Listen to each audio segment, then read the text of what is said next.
Olá, meus amigos, tudo bem? Se você assistiu a parte introdutória desse estudo, que bom que você está aí. Eu fico muito feliz, que bom mesmo. Então vamos ao nosso estudo. Antes, eu posso fazer uma oração? Posso? Obrigado. Deixa eu orar então. Bondoso Deus, por favor, Senhor, mais uma vez eu lhe imploro que o Senhor possa nos abençoar. Abençoar agora esse estudo. A mim que estarei ministrando e aqueles que estão ouvindo. Que todos nós possamos ser enriquecidos por Tua graça, por Teu poder e por Tua sabedoria. Para que nós possamos viver e tomar as decisões mais acertadas nesse mundo. Em nome de Jesus. Amém. Bom, se vamos falar sobre salvação, nós precisamos entender o conceito. Para que haja salvação, é necessário que algo esteja perdido. Quando a Bíblia diz o plano de salvação dos seres humanos, ela está sugerindo que os seres humanos estão perdidos, correto? Sim, está correto. Veja, eu vou ler para vocês um texto no livro de Romanos, capítulo 5, no verso 12. O apóstolo Paulo, nesse livro, ele diz o seguinte: pelo que, como por um homem entrou o pecado no mundo, e pelo pecado a morte, assim também a morte passou a todos os homens, porque todos pecaram. E ainda nesse capítulo, no verso 23, Paulo diz: pois o salário do pecado é a morte, mas o dom gratuito de Deus é a vida eterna. Vejam, aqui nós já descobrimos duas coisas importantes dessa ideia do plano da salvação. Primeiro, precisamos entender o que está perdido. E pelos textos, nesses dois textos, pelo menos, já vimos com clareza que o que nós perdemos o direito de ter é a vida.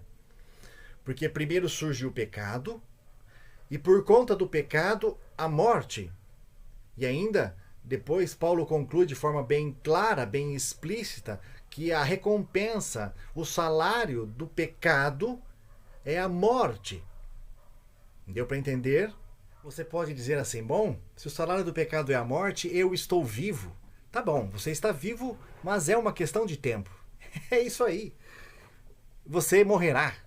Todos nós morreremos, é uma questão de tempo. Mas, amigo, olhe bem nos meus olhos. Antes que isso aconteça, você precisa saber de uma coisa. Você tem que ter a chance de saber de uma coisa. E é isso que eu quero te contar, o que está revelado aqui na Bíblia. Sabe? Deus nos deu uma alternativa. Essa é a grande verdade do plano da salvação. Deixa eu resgatar algumas coisas que nós já vimos para que nós possamos dar sequência a esse estudo. Apocalipse capítulo 12 diz, nós estudamos no estudo anterior, que houve uma rebelião no céu. Satanás, que antes era Lúcifer, e alguns outros anjos se rebelaram contra Deus e foram expulsos de lá. Parece que cronologicamente, lá em Gênesis capítulo 1, quando nós vemos a história da criação desse mundo, a história da origem de Adão e Eva, quando Deus prepara o planeta, depois cria esse novo casal, parece que esse fato da criação acontece depois da queda, da expulsão de Lúcifer lá no céu. É evidente que Deus deve ter dito para esse jovem casal que tomassem cuidado, porque da mesma maneira que Lúcifer tentou os anjos do céu, tentaria a eles também. E Deus, para limitar o acesso de Lúcifer a esse jovem casal, diz a Bíblia, que Deus plantou nesse planeta, num jardim, num belo jardim criado por ele, o jardim do Éden, uma árvore conhecida como árvore do conhecimento do bem e do mal. O que significava esta árvore? Significava que Adão e Eva também teriam a liberdade de dizer sim para a tentação de Satanás.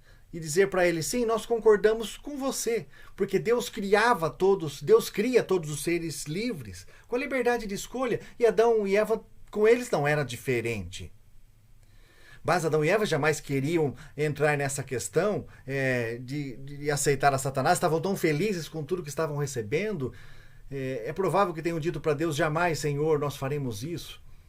Eu acredito que Deus deve ter dito, a Bíblia não dá muitos detalhes, mas Deus deve ter dito, não querem ter problema com Lúcifer, fiquem longe da árvore, que é o único local onde que vocês poderão ser tentados. Acontece que não sabemos por que Bazeva parece que achou que teria condições de debater com Lúcifer e vencê-lo, porque estava preparada para isso, e ela foi até a árvore. Mas Satanás é astuto. Ele sabia também que se aparecesse ali como um anjo de luz, que aquele ser que havia sido expulso do céu, ele seria derrotado nas argumentações. Então acontece ali, querido amigo, a primeira sessão espírita do planeta Terra. Isso mesmo, de uma forma sobrenatural. Esse anjo poderoso, ele entra dentro do corpo de uma serpente e vai até a árvore. Quando Eva chega até a árvore, ela não encontra Lúcifer. Ela encontra uma serpente falando. E parece que aí começam a surgir dúvidas na sua mente, mas Deus não me disse que uma serpente falava. Eu quero ler para você na Bíblia pelo menos esse texto, esse encontro de Eva com a serpente. Não, com Lúcifer, porque na realidade era um encontro com Lúcifer. A serpente era apenas um instrumento. Isso está relatado em Gênesis capítulo 3, versículo 1 até o verso 7. Eu te aconselho a você ler com carinho os 3 primeiros capítulos da Bíblia, que você vai saber do que eu estou falando, com mais detalhes. Mas olha esse diálogo entre a serpente e Eva, veja. Verso 1. Ora, a serpente era o mais astuto de todos os animais do campo que o Senhor Deus tinha feito. Esta disse à mulher, é assim que Deus disse, não comereis de toda árvore do jardim? Respondeu a mulher à serpente, do fruto das árvores do jardim podemos comer, é verdade. Mas do fruto da árvore que está no meio do jardim, Deus disse, dele não comereis, é verdade. Porque no dia em que dele comerdes, certamente morrereis, é verdade também. Vimos lá em Romanos, capítulo 5, que o apóstolo Paulo afirma isso, que o salário do pecado, a desobediência, seria a morte. E aqui a desobediência seria comer do fruto, o fruto que Deus havia proibido, porque comer do fruto seria colocar um voto na urna a favor de Satanás. Não comer do fruto seria colocar um voto na urna, a escolha, a favor de Deus. Entendeu a ideia? Então a serpente disse à mulher, verso 4, certamente não morrereis. Ou seja, Deus está mentindo?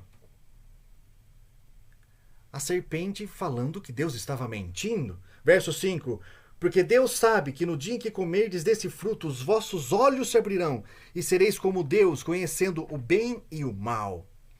A tentação que Lúcifer colocou lá no céu para os outros anjos era que eles poderiam e que ele poderia assumir o trono de Deus, ser semelhante a Deus. Subirei acima das mais altas estrelas do céu. Foi o que nós estudamos.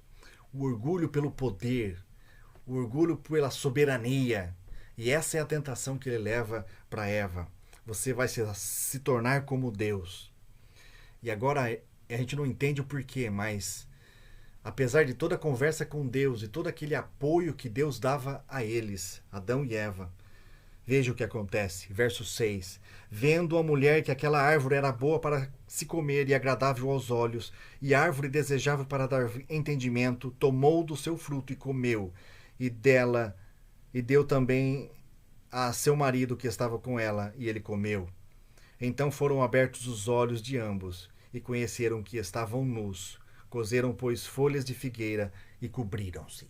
Amigo, quando Jesus esteve aqui nesta terra, ele nos contou uma parábola. Esta parábola está relatada aqui em Mateus capítulo 13. Ele contou para os discípulos, e Mateus relatou essa parábola no seu livro.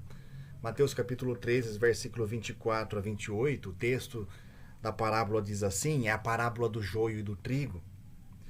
Diz assim, propôs-lhe outra parábola, dizendo, o reino do céu é semelhante a um homem que semeia boa semente no seu campo, Mas enquanto os homens dormiam, veio o seu inimigo, semeou o joio no meio do trigo e retirou-se. Quando a erva cresceu e frutificou, apareceu também o joio. Então, indo ter com eles os servos do pai da família, lhe disseram: Senhor, não semeaste tu no teu campo boa semente? Como está cheio de joio, então? Respondeu-lhes ele: um inimigo é quem fez isso. Disseram-lhe os servos: queres que vamos arrancar o joio do meio do trigo? Porém ele lhes disse: não, para que ao colher o joio não arranqueis também o trigo com ele. Deixai crescer ambos juntos, até a ceifa. Esse inimigo que semeou o joio pode ser representado pelo próprio Satanás. O semeador, o próprio Deus. Um dia Deus criou as suas criaturas santas e perfeitas, mas aí veio Lúcifer e semeou a tristeza, semeou o mal, semeou os problemas. Era necessário que Deus permitisse que o mal crescesse, assim como o joio crescesse no meio do trigo, para que pudesse dar os seus frutos, para que no momento de arrancá-lo todos soubessem o que era mal e o que era trigo. Entendeu a ideia? Deus permite que o mal dê os seus frutos, Deus permite que a rebelião aconteça no céu, Deus permite que o mal entre aqui na terra, para que todas as criaturas divinas possam enxergar o quão terrível é o pecado. No momento certo, Deus destruirá o mal e com ele as criaturas que permaneceram ao lado do mal. Essa é a grande ideia. Está dando para construir isso em sua mente? Bom, vamos voltar lá para o início, Gênesis capítulo 3, aquele texto que nós lemos, 3, verso 7. Agora, então foram abertos os olhos de ambos, Adão e Eva, depois de terem pecado, e conheceram que estavam nus. Sabe, amigo, essa nudez que eles sentiram depois de terem pecado era uma nudez espiritual, sabia disso? Sim. Antes eles também estavam nus, mas não percebiam isso. Eles estavam cobertos por uma pureza divina. O pecado tirou essa pureza divina deles e eles se sentiram nus. E agora entrou o pecado no mundo. Agora ficou fácil de entender o texto que nós lemos lá em Romanos capítulo 5. Vamos voltar para lá. Romanos capítulo 5, o verso 12. Vamos lê-lo novamente. Diz assim: pelo que, como por um homem entrou o pecado no mundo... Opa, por que como por um homem entrou o pecado no mundo? Foi por causa de Adão e Eva. Através deles o pecado entrou no mundo. Vejam, olha que interessante. Deus criou as suas criaturas, a imagem e semelhança dele. A Bíblia diz lá em Gênesis, Deus disse: façamos o homem à nossa imagem e semelhança. Adão e Eva foram feitos tão à imagem e semelhança de Deus que até a capacidade de juntos criarem novas criaturas eles tinham, a semelhança deles. Acontece que quando Adão e Eva caíram em pecado, eles não tinham filhos ainda. E quando os seus filhos nasceram, eles nasceram já com a natureza pecaminosa. Adão e Eva herdaram uma natureza que os levaria à morte. E agora os seus filhos nasceriam já condenados à morte. Amigo, você é um pecador. Não porque você pecou, mas porque a sua natureza é pecaminosa. Mesmo que você diga assim: eu não vou pecar nunca mais na minha vida, eu vou fazer uma ginástica mental e não vou pecar, você nunca vai conseguir, porque você é um pecador por natureza. O bebezinho já nasce pecador e nasce condenado à morte. E todos nós morreremos. Agora, fica fácil entender mais uma coisa também. Romanos capítulo 6, verso 23, diz assim, a gente já leu que o salário do pecado é a morte, foi só a primeira parte, mas o final do verso diz assim: mas o dom gratuito de Deus é a vida eterna em Cristo Jesus, nosso Senhor.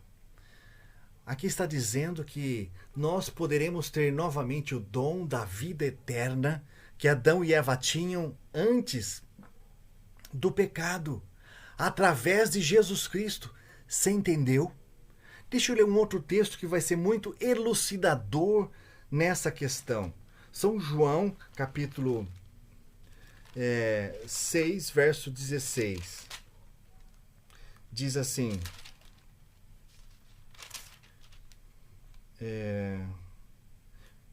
Perdão, não é 6, é 3,16. Diz assim: porque Deus amou o mundo de tal maneira que deu o seu Filho unigênito para que todo aquele que nele crê não pereça, mas tenha a vida eterna. Olha novamente a expressão vida eterna aparecendo aqui. Deus amou o mundo de tal maneira que deu o seu Filho unigênito, seu Filho único, para que todo aquele que nele crê não pereça, mas tenha a vida eterna. O que significa isso? Tem um outro texto que vai nos ajudar a entender esse. Veja, está lá em 1 Pedro, capítulo 1, versículo 20, que diz assim...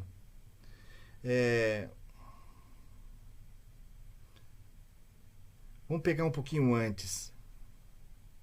Vamos pegar a partir do verso 18. Sabendo que não foi com coisas corruptíveis, como prata ou ouro, que fostes resgatados da vossa vã maneira de viver, a qual, por tradição, recebeste de vossos pais, mas com precioso sangue de Cristo, como um cordeiro sem defeito e sem mancha, o qual, na verdade, foi conhecido antes da fundação do mundo, mas manifesto nesses últimos dias e tempos por amor de vós. Pedro está dizendo que Jesus se entregou como um cordeiro. O cordeiro era um animalzinho que era oferecido em sacrifício. Isso está relatado desde lá de Levíticos, do Velho Testamento. Quando o indivíduo cometia um pecado e ele se arrependia desse pecado, ele pegava um cordeirinho e ele colocava sobre um altar, confessava a Deus o seu pecado e ele sacrificava um cordeirinho. O salário do pecado era a morte, lembra disso? Mas só que simbolicamente o cordeirinho morria no lugar do pecador. Olha que trágico, que terrível que é isso. Mas era um simbolismo que Deus havia criado lá na época dos patriarcas, a partir de Adão, inclusive, e Eva, para mostrar que o plano da salvação, conforme dito aqui por Pedro, estava estabelecido. E esse plano era o seguinte: o ser humano cometeria pecado, e o salário do pecado deveria ser a morte.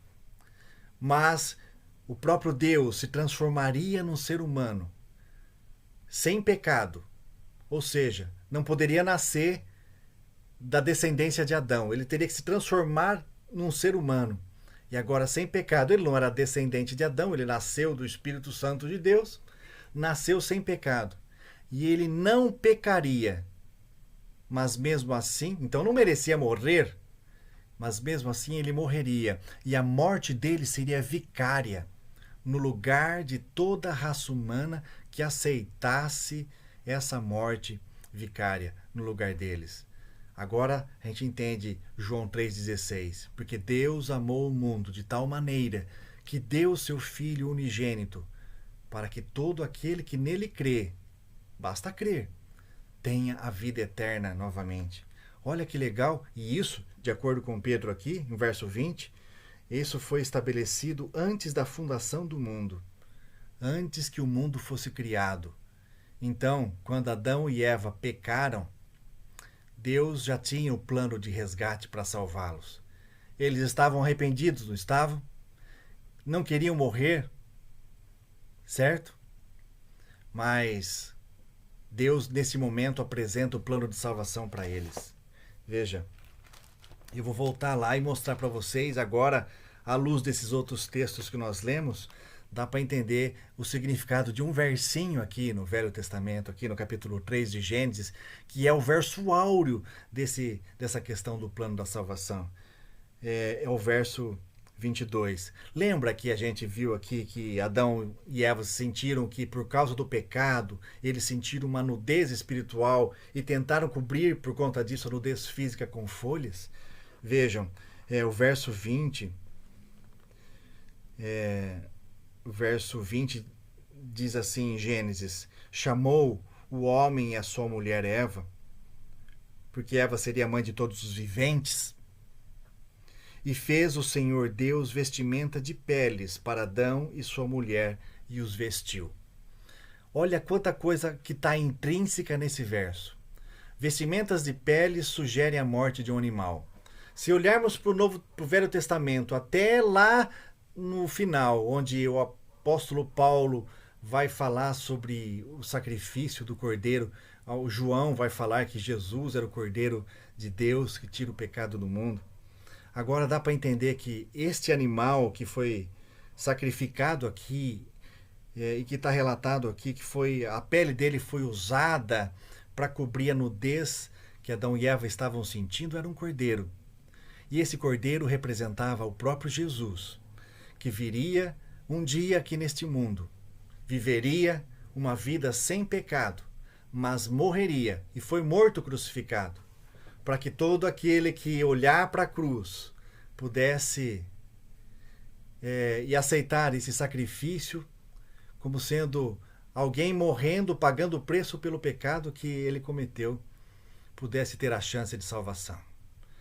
Amigo, se nós aceitarmos o sacrifício de Jesus na cruz, sabe, esse sacrifício se tornará vicário. É uma questão de fé. Se você aceitar pela fé o sacrifício de Jesus na cruz, mesmo que nós venhamos a morrer, Jesus prometeu voltar. Estudamos sobre a volta de Jesus já, os sinais da volta de Jesus. Mas Jesus voltará para buscar aqueles que olharam para a cruz e falaram: Jesus, eu aceito o teu sacrifício no meu lugar. E aí, você será salvo, você imediatamente será salvo, porque você aceitou que alguém morreu no teu lugar, alguém que não merecia morrer, que não tinha mácula, mas morreu para que você pudesse ser salvo. Esse é o grande plano da salvação. A coisa mais fácil do mundo é nós nos salvarmos. Num piscar de olhos, num instante, basta você aceitar pela fé, você estará salvo. Difícil é nos mantermos salvos. E essa misericórdia de Deus se renova a cada dia. Nós temos que renovar isso a cada dia. Enfim, são assuntos importantes que a gente tem que continuar estudando. Mas aqui, espero que você tenha, que eu tenha conseguido atingir a tua compreensão, que Deus tenha nos abençoado aqui nessa elucidação desses fatos. Tem tantos outros textos que eu poderia estar lendo para vocês, mas eu vou ficar aqui, senão a gente vai se estender muito. Tá bom? Que tal, já que a gente falou de vida eterna, né? Que tal nós estudarmos sobre a ressurreição e a segunda vinda de Jesus no próximo estudo? Né? Porque você precisa saber disso também. Se porventura, antes que Jesus volte, você vier a morrer, mas se você tiver essa esperança no coração, sabe? Você será restaurado por Deus, num abrir e fechar de olhos. Isso está lá em Coríntios, 1 Coríntios capítulo 15, versículo 51. Nós seremos restaurados, ressuscitados e restaurados. A coisa bonita na Bíblia, amigão. Tem coisa importante aí para você saber ainda. Aguarde o próximo estudo. Eu posso encerrar com uma oração? Mais uma vez, começamos com uma oração. Vamos encerrar com uma oração. Querido Deus que estás nos céus, eu não sei se eu consegui ser claro, Deus, ao apresentar aqui o plano da salvação, dessa forma resumida para os meus amigos. Mas eu peço ao Senhor que o Senhor possa abençoar a todos eles, para que eles sintam que são amados por Ti, para que eles sintam que o Teu sacrifício na cruz não foi em vão, para que eles tomem uma decisão na vida de repente abrirem mão das coisas do mal e aceitar o Senhor como Salvador pessoal. Tenho orado por eles, Senhor, por todos esses. Mostrou o seguinte. Tenho orado por eles, Senhor, Que o Senhor possa abençoar a todos. Em nome de Jesus. Amém. Me perdoa pelo meu celular aqui que respondeu uma hora que não devia. Aguarde aí o próximo estudo. Fiquem com Deus. Um abraço bem apertado.